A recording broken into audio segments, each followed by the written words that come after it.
6 बहनों का इकलौता भाई था। 2 माह के बाद उसकी शादी थी। आज उनके घर में कयामत का मंजर है।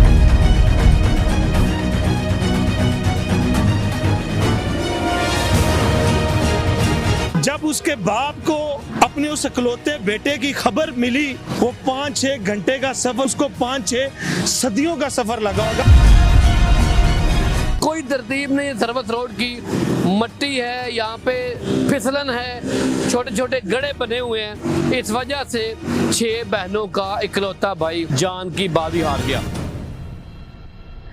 सिविल हॉस्पिटल में पोस्टमार्टम के बाद हमें लाश दी गई। शॉपर में पैक करके जब हम उनके घर लेकर गए हैं, उसकी माँ, बीमार माँ, जिसके लिए वो फ्रूट लेके जा रहा था कि मेरी माँ बीमार है, वो फ्रूट खाएगी, मेरी आंखों के सामने उसकी वो माँ बेहोश हुई। जब उसकी डेड बॉडी हम घर लेकर गए हैं, उस टाइम जनाजे में कई लोगों की हाय निकल गई, कई लोगों की चीखें निकली हैं, आंखें अश्कबार हो गई। देखा 2 महीने बाद जो उसके माँ बाप ने ख्वाब देखे, तो उसकी माँ ने, उसके बाप ने कि हमारे बेटे के सर पे सेहरा सजेगा। वो शादी के रूप में तो नहीं सजा, लेकिन हम लोगों ने अपनी आंखों से देखा कि जब उसका जनाजा हो रहा था तो उसकी मैयत पे कुल्ला बनाया गया था। रोड नहीं है, ये मौत का कुआं हमें इंतजामिया ने दिया। जिस जगह उसका एक्सीडेंट हुआ है, कोई भी इंसान आके बताए कि ये इंसान के गुजरने की जगह है। पीछे चले जाए, जो तगड़े लोग हैं वो इन्हें सर्विस नहीं बनाने दे रहे। पहले तो ये हमें सर्विस रोज दे नहीं दे रहे, जब दी है तो इतना जुल्म कर रही है हमारे साथ। जिसका पावा तगड़ा है वहां पे ये कुछ कर नहीं सकते।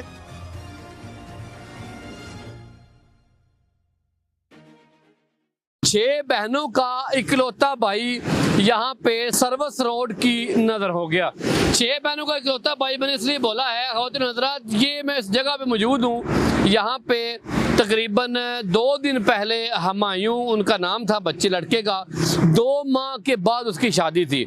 यहाँ पे ट्रक की टक्कर लगने से जहाने फानी से कूच कर गया। ख़वातीन हज़रात, अभी बिल्कुल असिस्टेंट कमिश्नर खारिया के ऑफिस के बिल्कुल सामने ये जो सर्विस रोड है, नाकद सर्विस रोड है, ये जो घोड़े हैं, घोड़े वाला चौक है, कोई तरतीब नहीं। सर्विस रोड की मट्टी है, यहाँ पे फिसलन है, छोटे छोटे गड्ढे बने हुए हैं। इस वजह से 6 बहनों का इकलौता भाई जान की बाजी हार गया।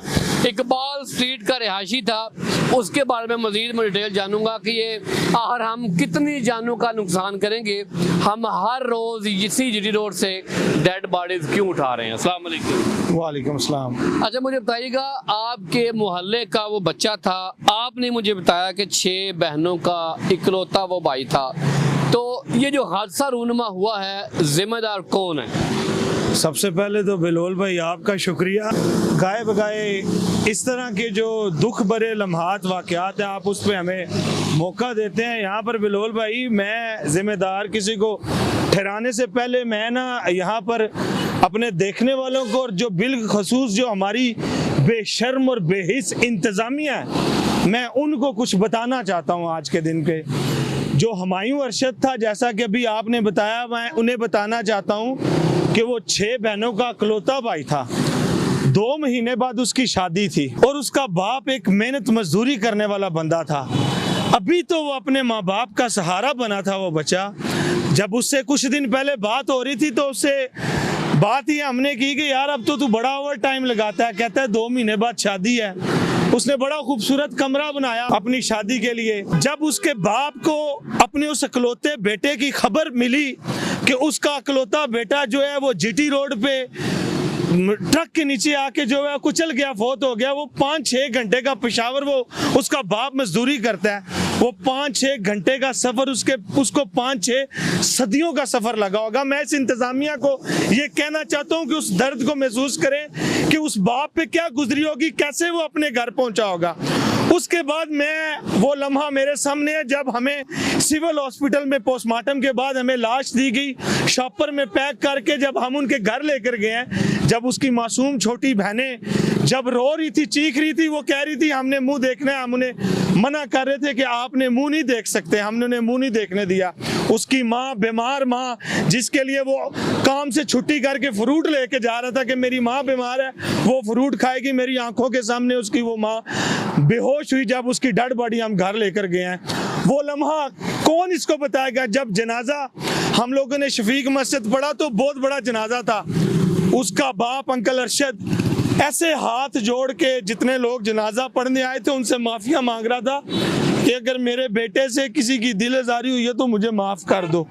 उस टाइम जनाजे में कई लोगों की हाय निकल गई, कई लोगों की चीखें निकली हैं, आंखें अश्कबार हो गई और सब ये कहते आपका बेटा तो इंसान ही बड़ा अच्छा था। जब भी वो गुजरता था वो उतर के सलाम करता था, हर बंदे को भाई साथ लगाता था। यकीन जाने बिलोल भाई, हमारे मोहल्ले की जो बहन बेटियां ना हमारी, वो भी उस बच्चे की शराफत की बातें सुनाती हैं कि उसने कभी जब भी बहन बेटियों को देखता था नजरें नीचे कर लेता था।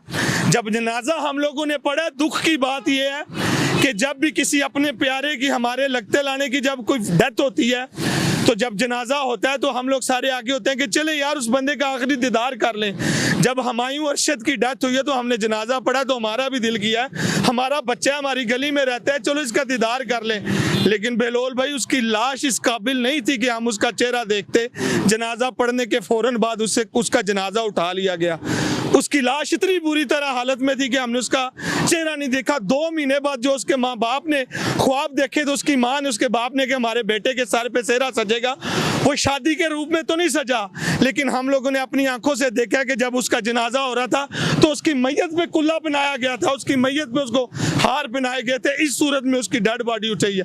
कब तक हम लोग अपने शहर में, कभी कोई बाप अपनी जवान बेटी को कॉलेज छोड़ने जा रहा है उसकी हम लाश उठा रहे हैं, कभी एक बच्चा हमारी कुछ दिन पहले हमारे मस्जिद में हिफज कर रहा था, अकलौता बेटा था, उसकी मैयत उठा रहे हैं। कभी हुमायूं अरशद 6 बहनों का अकलौता भाई है, उनका वारिस कौन पीछे से बनेगा? उसका बाप मेहनत मजदूरी करता है, बूढ़ा इंसान है। कब तक आप मैं आए मेरे साथ में आपको पूरे रोड का सर्वे कराता हूँ। ये रोड नहीं है, ये मौत का कुआं हमें इंतजामिया ने दिया। जिस जगह उसका एक्सीडेंट हुआ है कोई भी इंसान आके बताए कि ये इंसान के गुजरने की जगह है, मुझे जो सजा देंगे मैं वो झेलने को तैयार हूँ।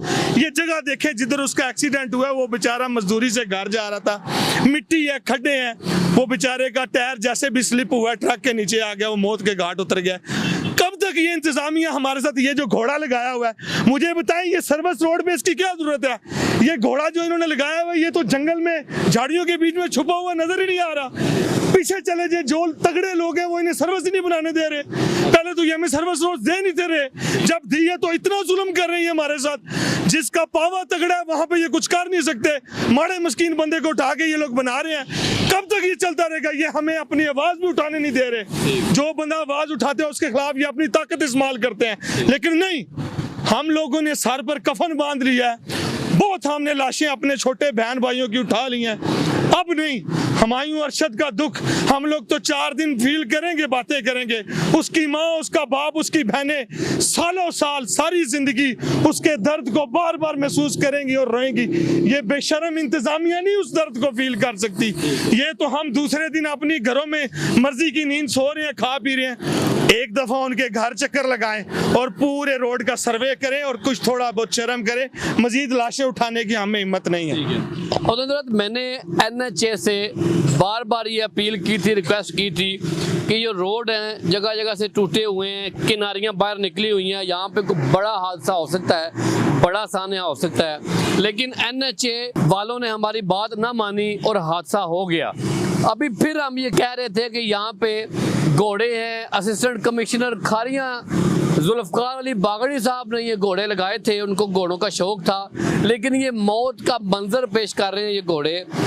इन घोड़ों को यहाँ से उतारा जाए, हमने ये भी प्रोग्राम यहाँ पे किया था, लेकिन नहीं उतारा गया। यहाँ पे सर्विस रोड अच्छे तरीके से नहीं बनाया गया। यहाँ पे कोर्ट्स के बाहर ये कैसी सर्विस रोड है कि कोर्ट्स के बाहर पार्किंग है, पार्किंग पे बंद किया हुआ है कि कोई बंदा वहाँ पे अंदर नहीं आ सकता, यहाँ से बाहर नहीं जा सकता। ये सर्विस रोड है, ये कोर्ट्स की पार्किंग नहीं है। हमारे जो एडवोकेट हजरात हैं उनको भी सोचना चाहिए कि उन्होंने ये खुद साख्ता ये यहाँ पे पार्किंग क्यों बनाई हुई है।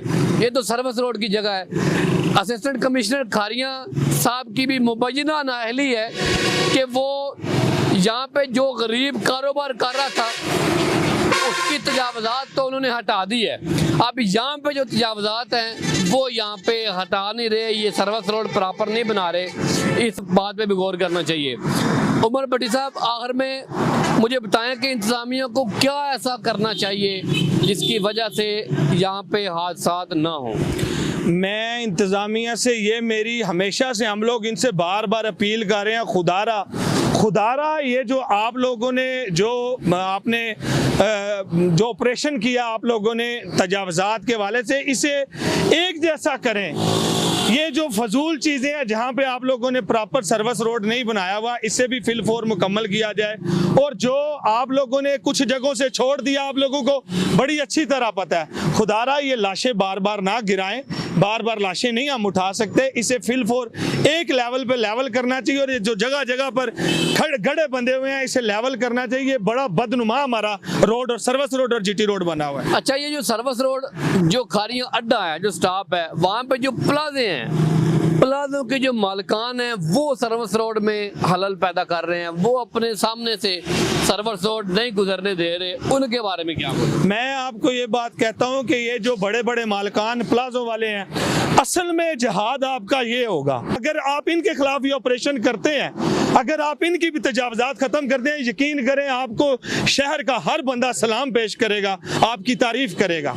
और आप रोज़े महशर भी अल्लाह को जवाब दिए होंगे कि आप सुरखरू होंगे कि आप लोगों ने बिला तफरीक जो ऑपरेशन किया। ठीक है, खारिया में जो पेट्रोल पंप्स हैं उनके सामने जो तजावज़ात है वो भी ख़त्म करने की ज़रूरत है। जो प्लाजे हैं राइट और लेफ़्ट साइड पे, उनके सामने जो तजावज़ात हैं वो प्लाजों की वजह से हैं, वो भी ख़त्म करने की ज़रूरत है। और ये सर्विस रोड को सीधा करने की ज़रूरत है ताकि मज़ीद कोई हादसा यहाँ पे रूनमा ना हो। 6 बहनों का इकलौता भाई था, 2 माह के बाद उसकी शादी थी, आज उनके घर में क़यामत का मंजर है। रिक्वेस्ट ये इदारों से, एसी साहब से, सीओ साहब से, NHA से रिक्वेस्ट है अभी भी इन सारी चीज़ों को बेहतर किया जाए ताकि मज़ीद जो नुकसानात हैं वो ना हो।